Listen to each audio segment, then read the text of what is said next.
Okay, welcome one more time to the Barroom Writers Offensive. And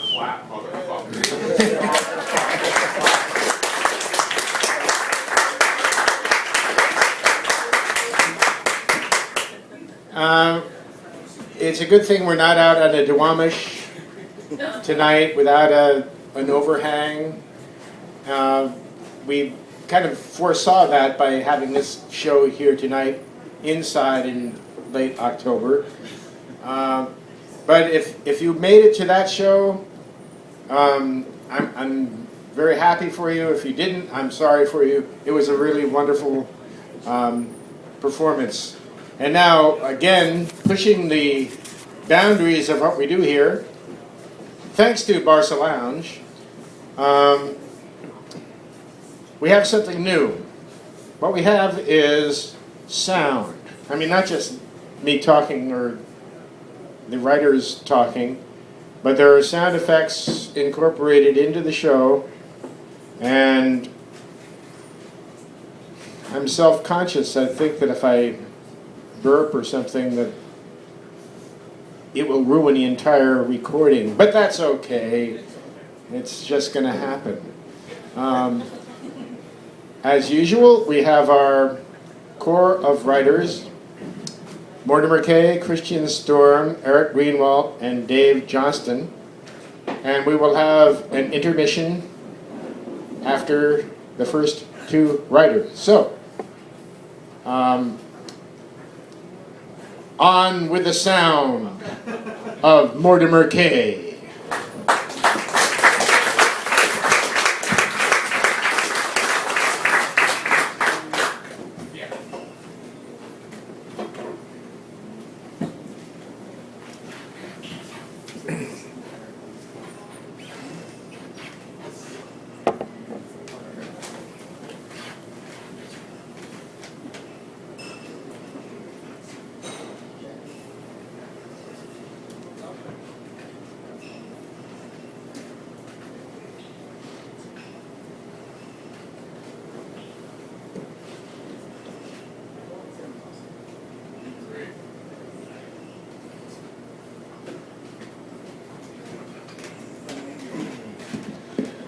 Okay, that's pretty good.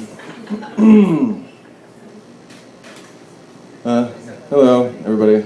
And before I start, I just want to mention that my mom's here tonight. So, hi, Mom.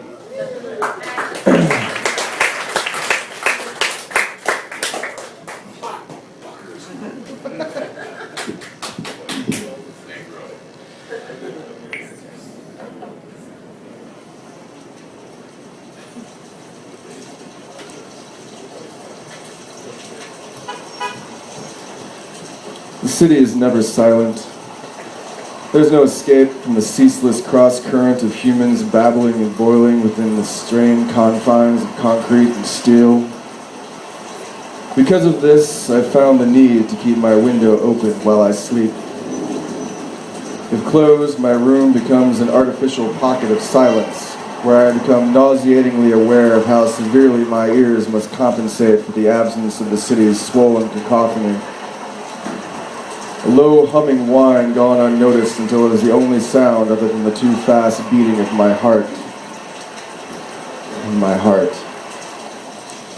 My heart, with its uneven rhythm, repeatedly punctured by a grotesque and spiteful cherub. My heart and the loves it has endured with a funny little dance of twisted scrotum. The girl in my room knows none of this. Only the familiarity of our shared workplace and a chance meeting at the corner pub 2 blocks equidistant from our apartments. Now, post-cunnilingus, I'm finding it difficult to concentrate on locating a contraceptive in my backpack while she works my boys like a prize fighter in a speed bag. My search comes up negative and I say as much. They say anal is more pleasurable for men, she informs me, for no particular reason I can think of at the moment. Tighter. I blink twice before responding. You want to give it a try? I ask. No, she answers. Okay if I finish myself off? I light a cigarette from the pack on the side table and lean back against the arm of the couch, my pants and right sock huddled around my ankle. Sure. Licking her fingers, she begins to rub the folds between her long, long legs, pressed up to her shoulders. At half-mast and pulsing, I feel no need to finish myself, but the show, 3 feet away, is the focus of my attention nonetheless. She bites her lower lip and tilts her head back. I take another drag off my cigarette and pick up the half-empty bottle by my foot. The amber liquid burns my throat and I wipe my mouth with the back of my hand before resting the bottle on my naked thigh. Her eyes are closed, her breathing rapid. She's close now. Very, very close. Slipping 2 fingers inside, the girl gives out a quick prayer as her body arches, her free hand clutching the air before she melts. Pulling my blanket off the back of the couch, she mumbles something I don't catch, and I can tell by her breathing she's asleep in less than a minute. The devil who wears my face looks at this girl, peaceful and sleeping. He wonders about another time when mortician school had been a serious contemplation for career opportunities. You know you probably would have fucked at least 1 corpse by now, I say, with his mouth. And we both laugh. Standing and shaking my pants loose, I walk to the window. Outside, the city sparkles and shines and simply will not shut the fuck up. I knew we were in trouble the day the world became more interested in being pretty rather than preserving beauty. I don't know. I really don't know. Ray Ray! Who the fuck? Ray Ray! Open the door, man! Ray Ray! Oh, right. God damn it, I told you last night! Ray Ray don't fucking live here! It's 3:30 in the fucking morning! Fuck off! Man, fuck you! Yeah, okay. Fuck off! Looking at the bottle in my hand, I take another drag off my cigarette and think to myself, there may be just enough left to get me to sleep. There just may be.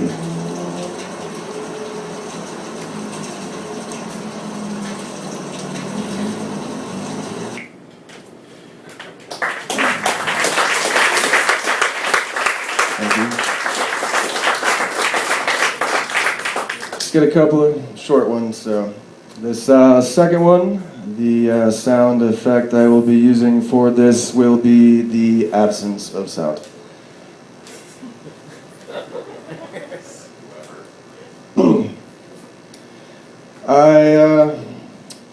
I see you're reading Chomsky. May I ask you a question? Sure. What are your opinions, general or otherwise, concerning the rise of the militaristic religious radicals' merciless mechanization of misplaced ideological zealotry, in relation to the steady and systematic decline of the Western industrialist bewailing of unsubstantiated organ grinding when considering your given stance on big dicks in your ass? What?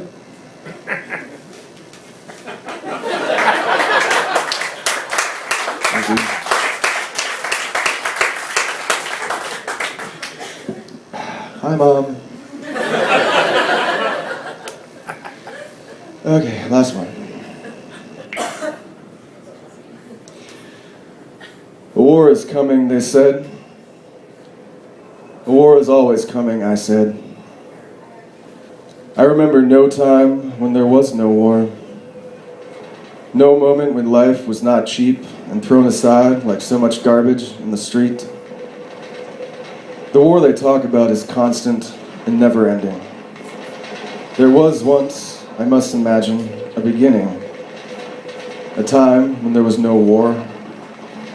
But it is hard to believe, and I myself must admit I have no concept of what a world like that must have been like. I watch the street through my window, the same window I sit at every day. The same window that looks back into the room I call home. The room I share with an HK-417 sniper rifle, who is the only friend I have these days because there is a war on, in case you hadn't heard. That's what they say. I remember a story my father used to tell me, the only story I can remember, which was not a direct metaphor intent on shaping my mind for the unavoidable future. He told me a story of when he was a boy. He would pretend that there was a place he could escape to, a place he could go through a door he drew on the wall of his room with blue chalk. It was a place this world couldn't touch, he said, because of how in this world people didn't believe in imaginary places the same rules applied. In the world beyond my father's imaginary blue chalk door, no one believed in this world, our world of endless war. But then, perhaps my father's story was only a little less subtle metaphor for what he believed to be the truth of humanity. But it isn't true, you know.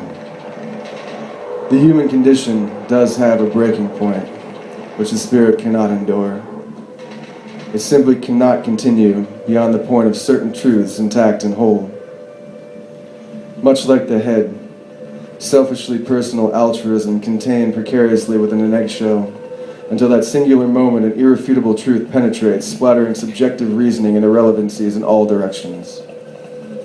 The mind simply cannot recover from such an experience. But we must all make sacrifices. There is a war on, and we simply cannot afford such simple comforts as logic or reason. That's what they say.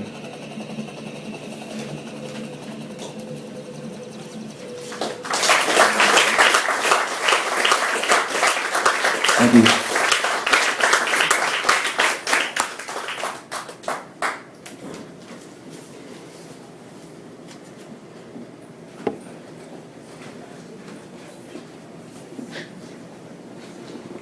Thank you, Mortimur K. And now, please welcome Cristien Storm.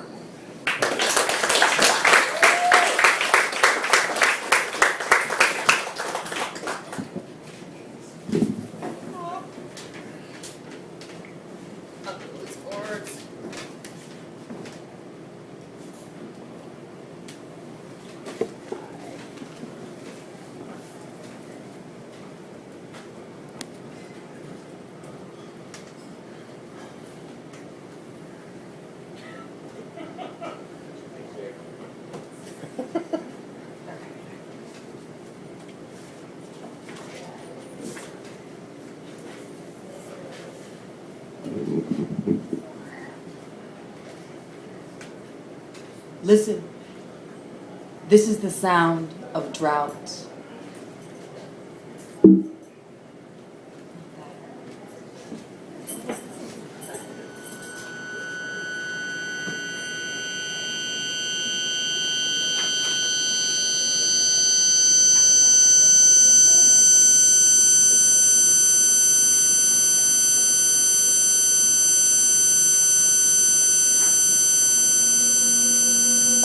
This is the cry of fire, thunder, wind, wolves, pounding dry, caked earth, terracotta dust storms, swirling, choking, sing-song cries of red finches as gusts of charred tree limbs reach into ether.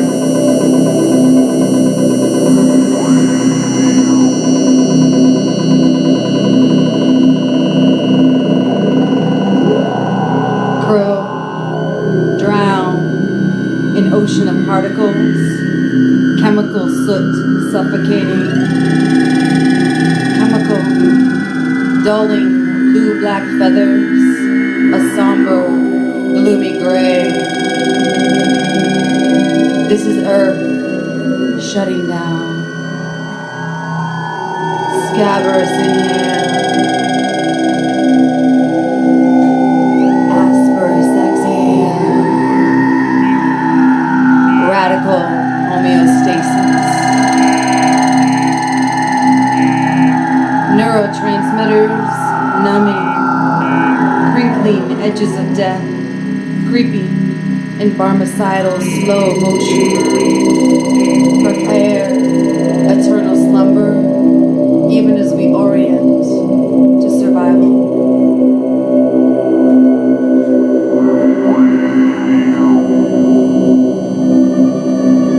An antelope,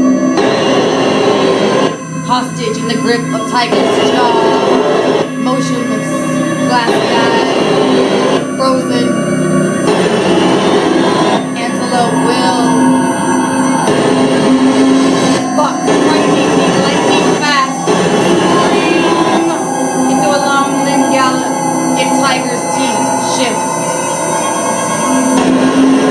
Quickly, tiger jaws dripping black oil.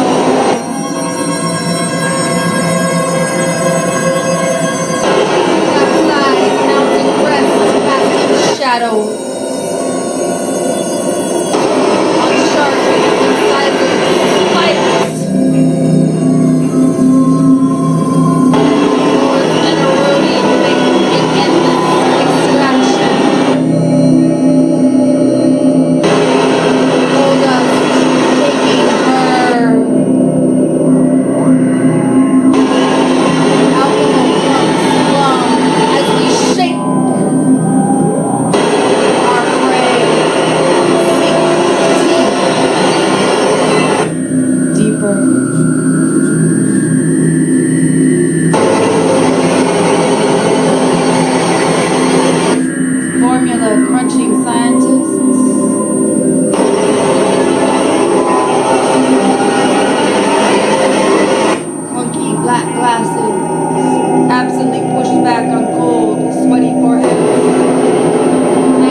Dolphin drowning, millions of dead silver fish rising in rotting corpse islands.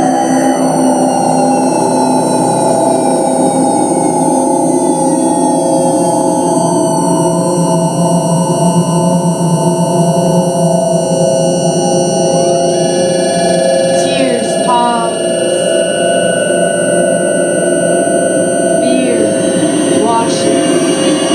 Skin heavily over goosebumps like waves over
the ribs expanding.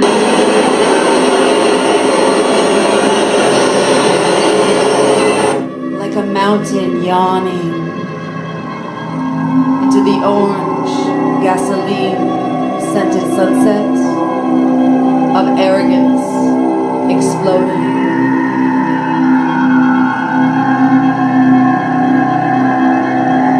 Listen. With the back of your skull.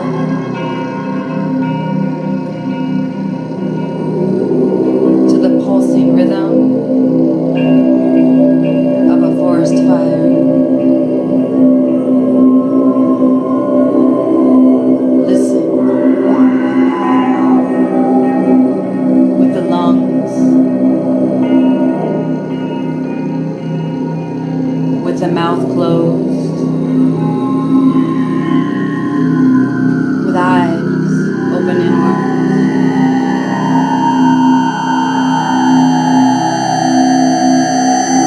Listen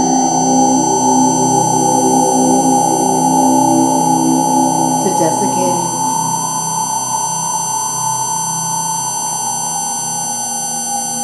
Burnt umber landscape.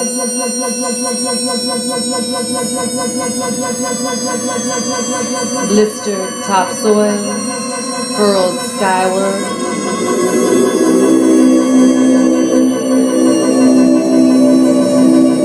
A withered, smoke-filled scream.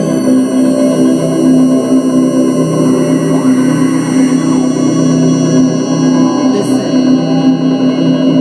Churned earth, vomiting tree roots. Expelling poison.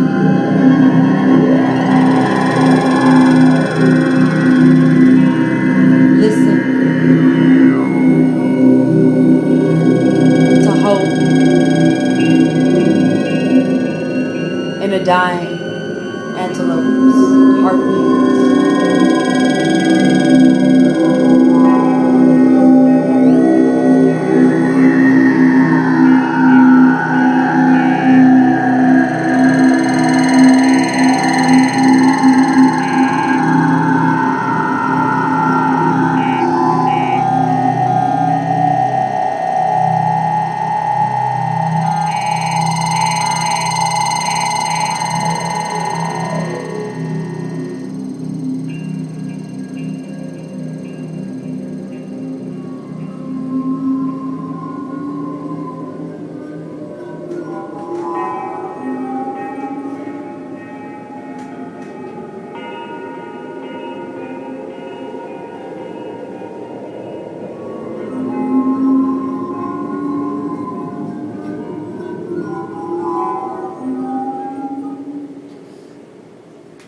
Thank you.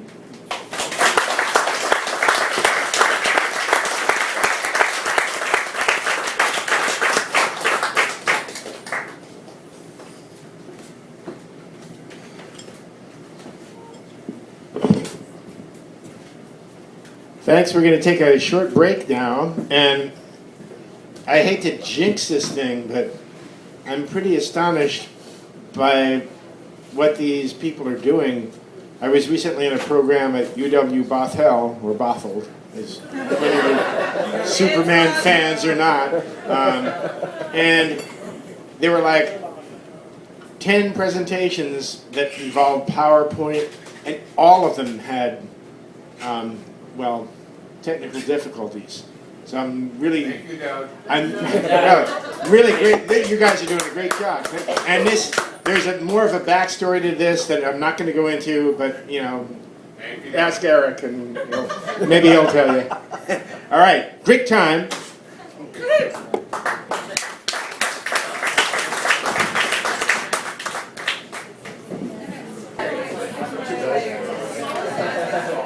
Okay, we're back.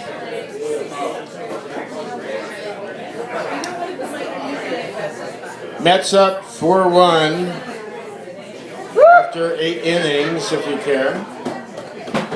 And so, once again, we have sound, we have writing, we have everything right here, right now. Our next reader will be Eric Greenwalt.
and sisters, did you think, brothers and sisters, that this was going to be fun?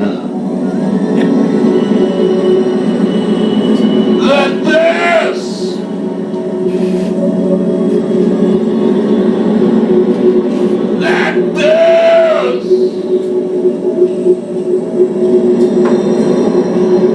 that's what felt good! We lay our knee on knee, we lay our knee.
Up my life has spiraled permanently down the shitter, and I'm fine. and myself, I am fed whole and raw to another fucking day.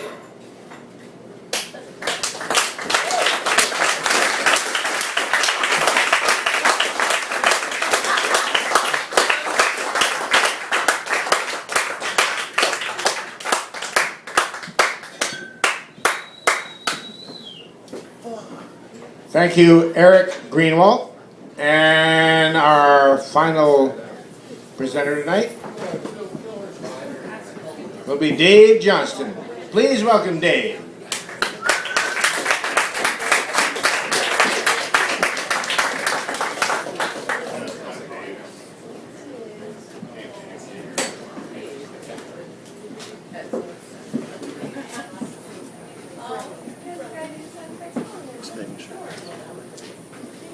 He brought his own sign.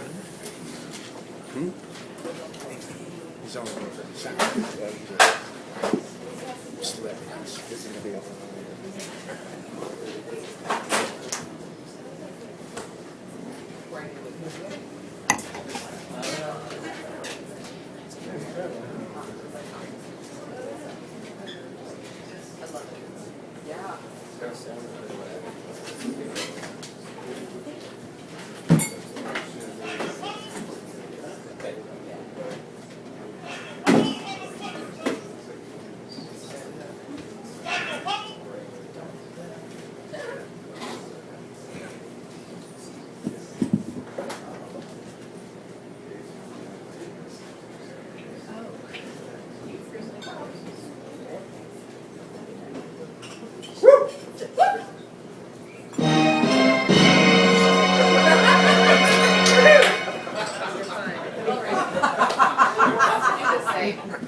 Hello, children.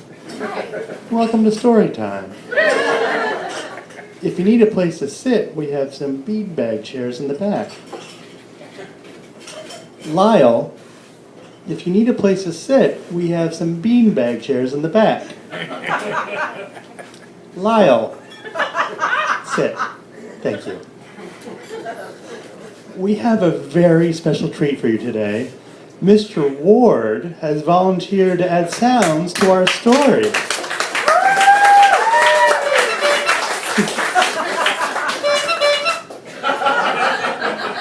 I'm told that Mr. Ward plays in a band called, is it Chris T. Driver? No, Did I pronounce that right? Chris River. Oh, okay. Lyle, on your rear back, please. The story we're reading today is entitled Officer Friendly and the Missing Pie. Ready? Let's begin. It was a beautiful day in Tumbletown Farms. The sun was shining. The birds were singing.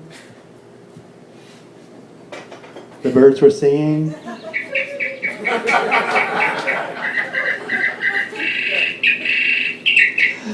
And Officer Friendly was happy to be on patrol with his best friend, Inspector Ruff. What a wonderful day. What a wonderful day it is, said Officer Friendly to Inspector Ruff. I'm so happy to live here in Tumbletown Farms and have a friend like you, Inspector Ruff.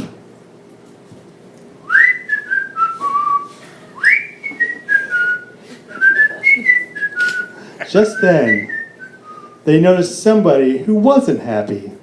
Nanny Willikers was standing on the steps for a small cottage, and she looked sad. "Hello, Nanny," Officer Friendly said. "Is something wrong?" "It is," said Nanny.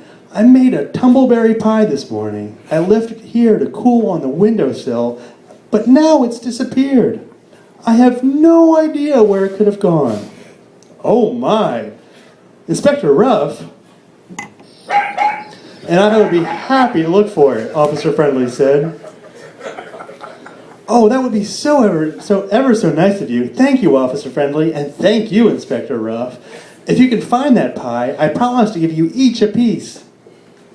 "That sure sounds like a great reward," said Officer Friendly, and he scratched his head.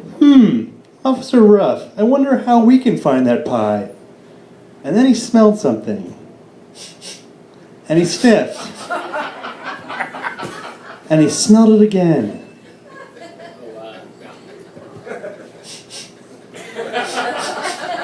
He smelled tumbleberries.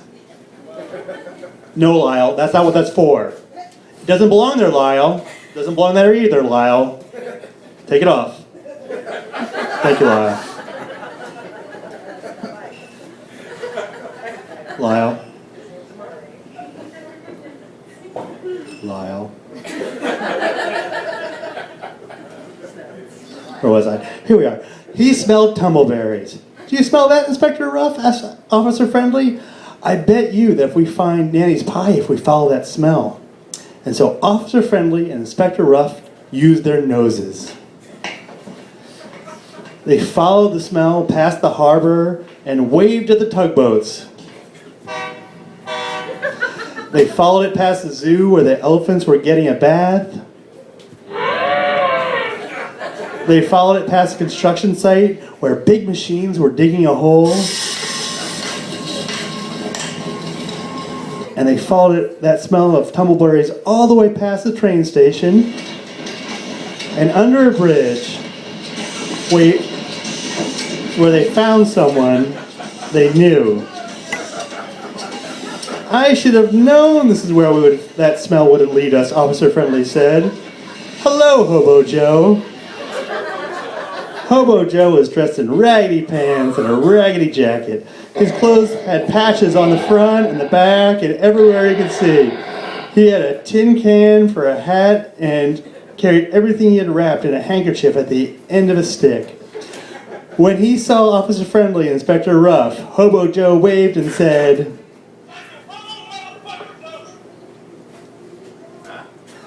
Hi, Officer Friendly. Hi, Inspector Ruff. Hi, Officer Hobo Joe. We're looking for Nanny Wilker's pie. Did you take it? Asked Officer Friendly.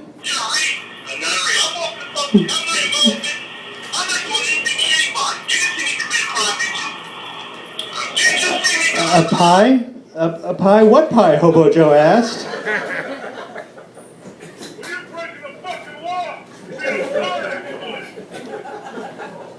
Don't try to fool me, Hobo Joe, said Officer Friendly. We know how much hobos like pie. You can't help yourselves. Hobos like a lot of things, Officer Joe. We love riding trains, eating beans, and pie, Hobo Joe said. But you know what I like best? Being a one-man band. And just like that, Hobo Joe started to strum a guitar and blow on a harmonica and beat a big drum on his back. And he even honked a bicycle horn.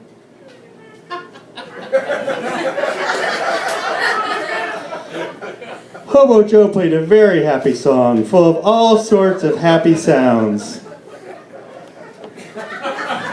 That sure was a fun song, said Officer Friendly when Hobo Joe finished. But I'm really getting hungry for that pie.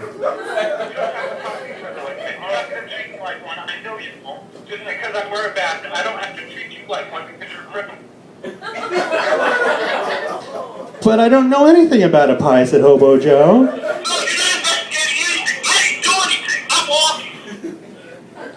My nose tells me something different, said Officer Friendly. You wouldn't stop Inspector Ruff from having some of his pie, would you? I know about your nose, and I would hate to let Inspector Ruff down, but I wouldn't lie to you, Officer Friendly, promised Hobo Joe. So now you're just harassing me for no reason.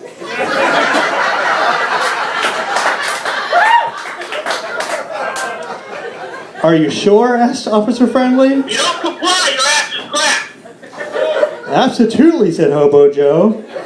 Are you double sure? Officer Friendly asked. I'm not done talking. You are not free to leave. I am, said Hobo Joe. Are you double, triple sure with sugar on top? Asked Officer Friendly. I didn't take that pie, said Hobo Joe, stamping his foot. That's not my problem. I've never talked to you before. But I know how much hobos love pie, Officer Friendly said. All right, now look, I'm trying to be reasonable. You're not. You're being late. Hey, turn around, put your head.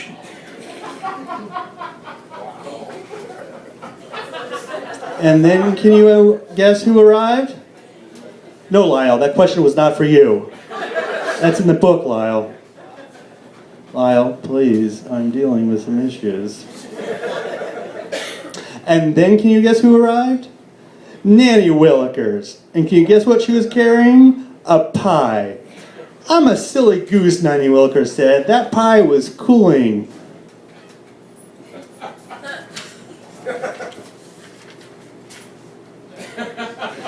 In a different window the entire time. But now everyone can have some pie, even Hobo Joe. But what about the smell of tumbleberries? Asked Officer Friendly. Oh, those? Said Hobo Joe. I picked them earlier because I was hungry. They were in my pocket. So, Hobo Joe didn't take your pie? Officer Friendly asked Nanny Willikers. No, he didn't. Even though hobos really love pie, said Nanny Willikers. Well, I'm sorry, Hobo Joe. That's not my problem. I've never talked to you. All right, now look, I'm trying to get reasonable. You're not. You're being a racist. Hey, turn around, put your hands behind your back. Turn around, put your hands behind your back. I should have believed you. I've never talked to you. I guess Nanny Willikers is not the only silly goose. All right, now look, I'm trying to get reasonable. You're not. You're being a racist. Hey, turn around, put your hands behind your back. Turn around, put your hands behind your back. Said Officer Friendly.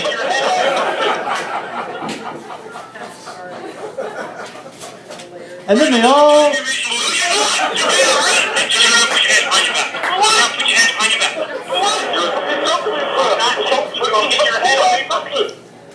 And then they all laughed and shared some pie. Because it was another happy sunny day in Tumbletown Farms.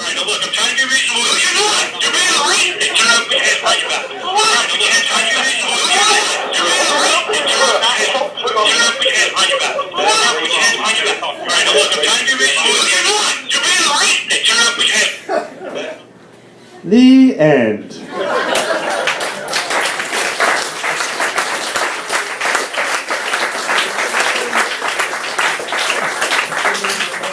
Next week, we'll be reading from another story. Officer Friendly goes to Hobo Town.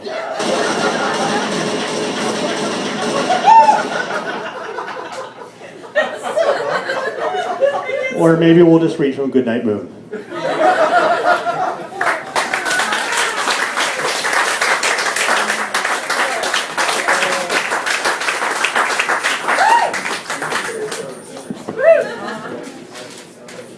Thank you all, and